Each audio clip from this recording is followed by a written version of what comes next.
नमस्कार साथियों, कैसे हैं आप सब। मैं फिर से हाजिर हूं आप सबके बीच में अपनी डेली करंट अफेयर की क्लास लेके। तो आज है 13 मार्च और देखते हैं क्या है हमारे पास आज की क्लास में।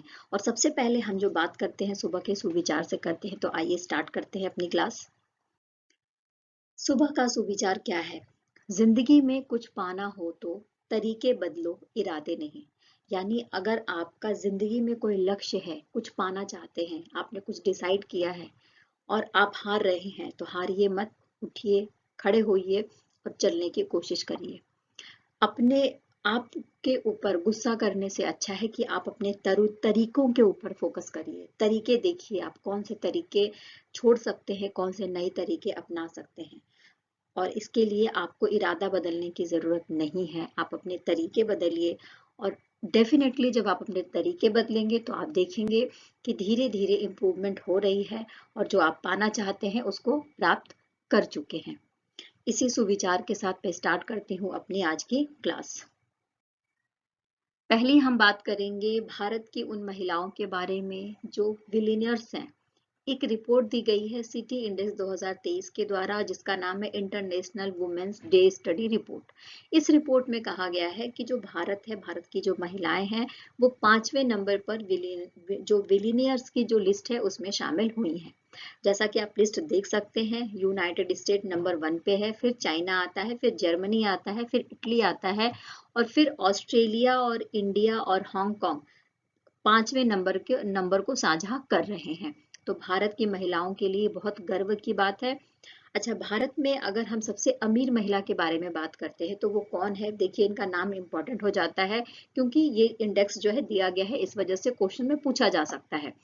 तो देखिए, सावित्री जिंदल हैं जो सबसे ज्यादा अमीर महिला हैं और ये भारत की एक राजनीतिज्ञ हैं और व्यवसायी हैं। और इनकी जो टोटल संपत्ति है वो कितनी है? तो 16.96 बिलियन अमेरिकी डॉलर की संपत्ति इनके पास है।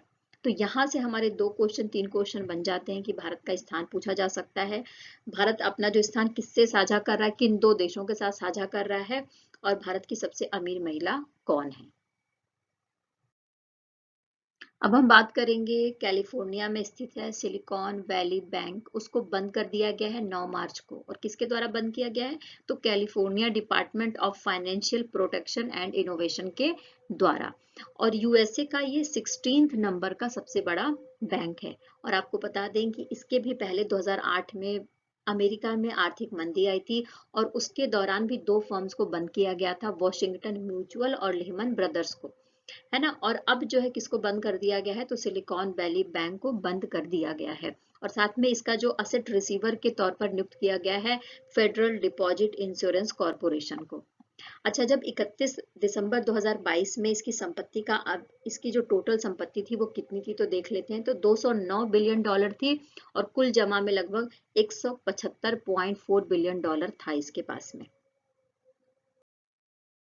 देखिए, जो सिलिकॉन वैली बैंक है, इसको बंद करने के पीछे का जो कारण बताया जा रहा है, उसके पीछे के 2 कारण हैं। सबसे पहला कारण तो ये बताया जा रहा है कि जो निवेशक थे उन्होंने बड़ी मात्रा में एक साथ बैंक से पैसे निकाल लिए।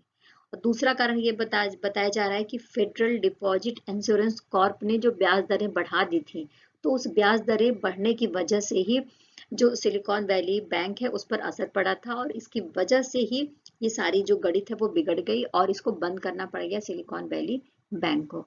और इसका जो पोर्टफोलियो है वहां पर 21 अरब डॉलर की प्रतिभूतियों को बेचने की घोषणा भी कर दी गई है। और साथ में आपको बता दें कि 2.25 अरब डॉलर के शेयरों की बिक्री भी की जा रही है। अच्छा, जो सिलिकॉन वैली बैंक है, इसकी जो भी संपत्तियां हैं उसको रखने के लिए एक नया बैंक बनाया गया है जिसका नाम है national bank of Santa Clara. इस नाम से एक बैंक बनाया गया है जो सिलिकॉन वैली बैंक की संपत्तियों को रखेगा। अगर हम सिलिकॉन वैली बैंक की स्थापना के बारे में बात करते हैं तो 1983 में इसकी स्थापना हुई थी अमेरिका में। और ये जो है अमेरिका का 16वां सबसे बड़ा बैंक है। स्पेशली जो सिलिकॉन वैली है उसमें जो स्टार्टअप्स चल रहे थे, स्टार्टअप्स में निवेश करने के लिए ये जो बैंक सेवाएं प्रदान करता था और सुविधाएं देता था। अच्छा, जो सिलिकॉन वैली बैंक है वो इंटरनेशनल लेवल का बैंक था, तो इसका असर भारत पर भी हमें देखने को मिलेगा क्योंकि भारत के भी कई सारे स्टार्टअप्स ऐसे हैं जिसमें इसने पैसे लगा रखे थे। तो हम देखते हैं क्या है। देखिए, एक डेटा दिया जाता है ट्रैक्शन डाटा के अनुसार, यानी ट्रैक्शन डाटा एक डेटा दे रहा है और इस डाटा में ये कहा जा रहा है कि एसवीबी ने भारत में करीब 21 स्टार्टअप्स में निवेश कर रखा है। यानी भारत के जो 21 स्टार्टअप्स हैं उसमें इन्वेस्ट करा गया है सिलिकॉन वैली बैंक के द्वारा। और ये डेटा देने वाला कौन है, तो ट्रैक्शन डाटा है। अच्छा, जहां पर पैसे लगे हैं वो देख लेते हैं कौन कौन सी कंपनियां हैं। तो ब्लू स्टोन है, पेटीएम है, 197 है, कम्युनिकेशंस है, पेटीएम मॉल है, नापतोल है, कार वाले, शादी, इनोमिबी और लॉयल्टी रिवार्ड्स। और साथ ही आपको बता दें कि सबसे अहम जो निवेश है वो MEAS यूनिकॉर्न आई सर्टिस में है, इसका सिलिकॉन वैली बैंक का। तो इसका जो असर है, सिलिकॉन वैली बैंक का असर जो है भारत की आर्थिक स्थिति पर भी देखने को हमें मिलेगा। भारतीय और फ्रांसीसी नौसेना के बीच में समुद्री साझेदारी अभ्यास जिसका नाम है MPX ऑर्गेनाइज किया गया, चलाया गया 10 से 11 मार्च के बीच में। और आपको बता दें कि इसमें ये जो अभ्यास है वो अरब सागर में किया गया, जिसमें फ्रेंच नेवी थी और साथ में ही भारत की तरफ से स्वदेश निर्मित गाइडेड मिसाइल फ्रिगेट और INS सह्याद्री ने भाग लिया था। अगर हम INS सह्याद्री के बारे में बात करें तो ये विशाखापत्तनम में स्थित भारतीय नौसेना के पूर्वी बेड़े का हिस्सा है। और साथ ही अगर इसकी बनावट के बारे में देखें तो स्पेशली इसमें ऐसे अत्याधुनिक हथियार लगे हैं और ऐसे सेंसर लगे हैं जिससे यह हवा, सतह और तलछट के खतरों का पता लगा सकती है और उनके जो भी खतरा है उसको बेअसर करने की क्षमता इसके अंदर है। और साथ ही युद्धपोत flag officer commanding in chief के परिचालन नियंत्रण के तहत ये आता है, यानी INS सह्याद्री आता है।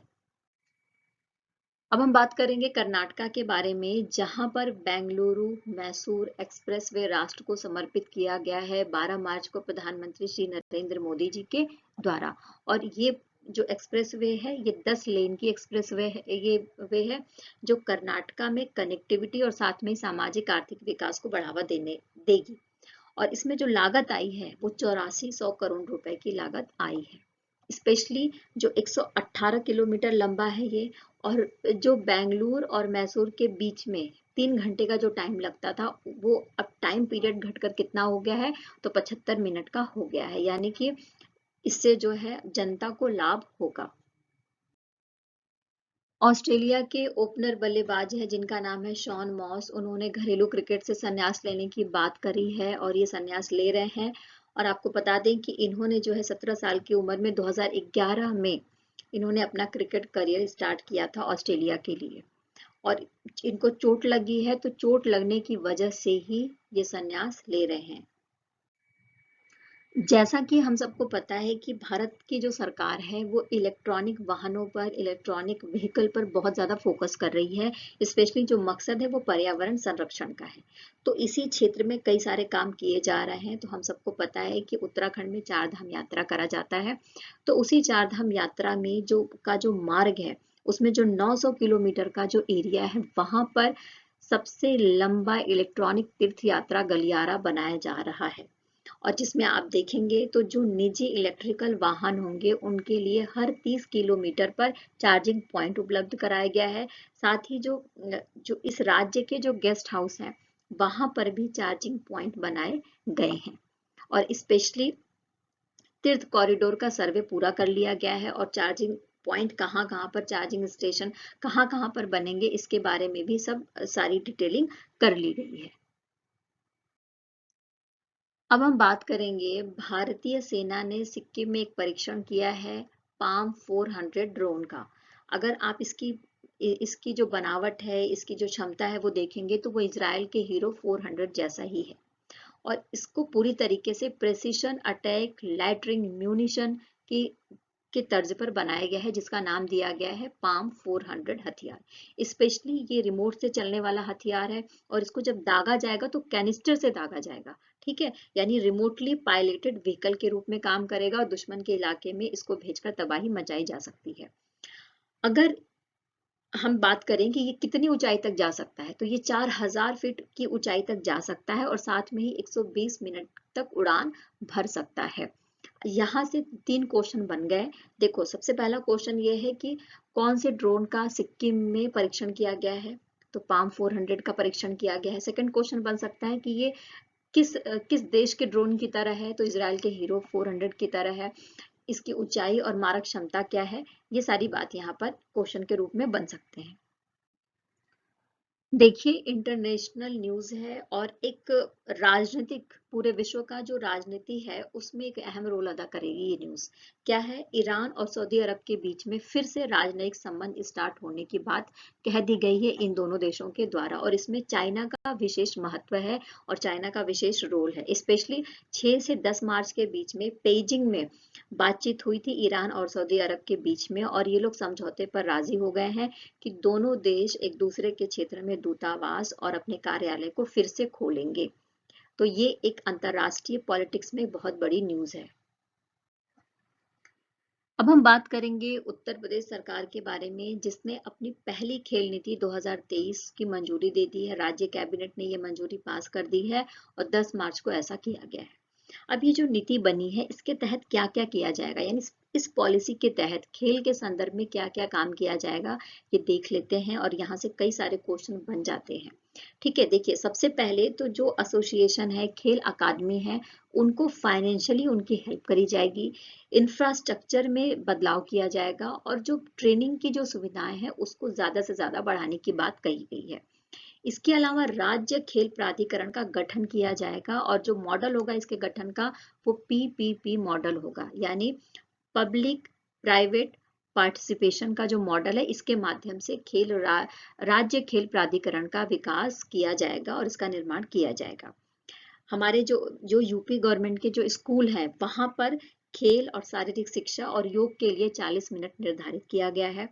साथ में ही प्रशिक्षकों की मैपिंग की जाएगी, यानी जो ट्रेनर्स होंगे उनकी मैपिंग की जाएगी। और एक और इम्पोर्टेंट क्वेश्चन जो यहाँ से निकल कर आ रहा है कि डिजिटल गवर्नेंस के लिए एक ऐप तैयार किया जाएगा जिसका नाम है खेल साथी, यानी खेल साथी ऐप क्यों तैयार किया गया है, तो यूपी गवर्नमेंट के द्वारा खेल नीति के तहत तैयार किया जाएगा। और राज्य खेल विकास कोष भी बनाया जाएगा, यानी एक ऐसा कोष होगा जो राज्य खेल के ऊपर खर्च किया जाएगा। तो यहाँ से देख रहे हैं, स्लाइड से आपको 4 से 5 क्वेश्चन इंपॉर्टेंट देखने को मिल जाते हैं कि पहली खेल नीति किस राज्य की है, दूसरा ये खेल हाथी ऐप किस राज्य की है, और जो राज्य खेल प्राधिकरण का गठन करने की बात किस गवर्नमेंट ने कही है। देखिए, राज्य में 14 सेंटर ऑफ एक्सीलेंस खोले जाएंगे, 5 हाई परफॉर्मेंस सेंटर बनाए जाएंगे, और जो खिलाड़ी रजिस्टर्ड होंगे उनको 5 लाख रुपए तक का स्वास्थ्य बीमा लाभ भी दिया जाएगा। और साथ ही एक कोष बनाया गया है वहां पर, एकलव्य क्रीड़ा कोष। तो एकलव्य क्रीड़ा कोष के माध्यम से जिन खिलाड़ियों को चोट लग गई है उनके इलाज के लिए आर्थिक मदद भी की जाएगी। महिलाओं और पैरा खेलों पर विशेष रूप से ध्यान दिया जाएगा। ग्रामीण क्षेत्रों में खेल सुविधाओं को बढ़ाया जाएगा, और साथ ही खेल उद्योग, खेल पर्यटन और ई स्पोर्ट्स को बढ़ावा दिया जाएगा। और जो खिलाड़ी राष्ट्रीय स्तर पर अच्छा प्रदर्शन कर रहे हैं उनके लिए और बेहतर प्रशिक्षण की सुविधाएं दी जाएंगी, और जो खेल से संबंधित जो हॉस्टल्स हैं, छात्रावास हैं, उसमें विशेष और बेहतर सुविधाएं प्रदान की जाएंगी। और साथ में स्कूलों में खेल नर्सरी एवं अकादमी शुरू करने की भी बात की गई है और आर्थिक मदद करने की भी बात कही गई है। तो हम देख सकते हैं उत्तर प्रदेश की पहली खेल नीति है 2023, और यहाँ से बहुत सारे क्वेश्चन भी देखने को हमें मिल जाएगा। सबसे इम्पोर्टेंट क्वेश्चन ये है कि वो कौन सा राज्य है जिसने अपने खिलाड़ियों के लिए 5 लाख रुपए तक का स्वास्थ्य बीमा लाभ देने की बात कही है। सबसे इम्पोर्टेंट क्वेश्चन मुझे जो लगता है वो यहाँ से बन जाएगा। इस वीडियो में इतना ही। आई होप कि आपको सेशन समझ में आया होगा, पसंद आया होगा, आपके एग्जाम के पॉइंट ऑफ व्यू से क्वेश्चन इंपॉर्टेंट होंगे। देखिए, स्लाइड एक होती है बट उसमें क्वेश्चंस बहुत सारे होते हैं। ठीक है, बाकी हम वीकली रिवीजन तो करा ही रहे हैं। साथ ही अगर आपको डिटेल में पढ़ना है, नॉलेज लेनी है, तो आप हमारे डेली करंट अफेयर की क्लास को देख सकते हैं, विजिट कर सकते हैं वाईफाई स्टडी विद नंदिनी में। मैं हर सुबह आपको यहीं पर मिलती हूँ। मेरा नाम है नंदिनी सिंह। ठीक है, और साथ में आपको बता दें कि अगर आपका कोई दोस्तों का ग्रुप है, आपका कोई स्टडी ग्रुप है, कोई दोस्त है या रिलेटिव है जो तैयारी कर रहे हैं, तो उन तक जरूर इस चैनल को पहुंचाइए। निसंदेह उनको हेल्प मिलेगी। आपका बहुत बहुत धन्यवाद। Thank you so much. आपका दिन मंगलमय हो। Take care and bye bye.